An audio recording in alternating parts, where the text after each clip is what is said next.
ברוכים הבאים לערוץ של שון ושל תום. עכשיו אנחנו נראה לכם את קלפי הכדורגל שיש לנו. עכשיו יש לנו את ניימר. וואו, הוא משחק בברזיל והוא ממש טוב. עכשיו נעבור רונלדו. רונלדו הוא התחיל את הכדורגל בגיל 17.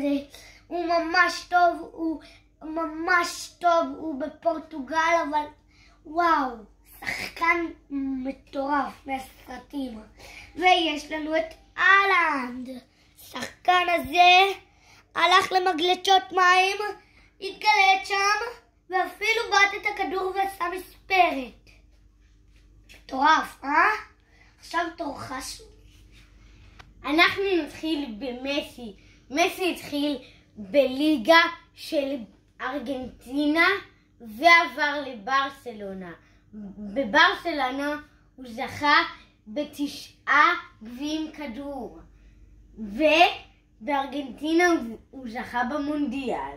עכשיו אנחנו עוברים לאמבפה.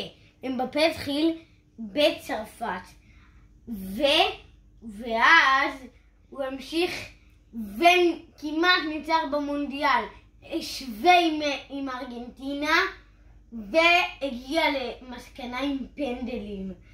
וחבר'ה, זה מטורף. עכשיו נעבור לשחקן כמעט הכי מטורף פה, שקוראים לו זלאטן. זלאטן הוא שחקן מטורף. הוא נפרד מכזה סרטון. הוא נפרד מכל הקבוצה שלו, והוא היה כזה עצוב. הביאו לו מזכרת, והוא מה זה השתפר בכדורגל. מעכשיו תנו לייק, סאב, ותלחצו על הפעמון, ותעשו עוקב. אל תשכחו לעשות עוקב. ביי.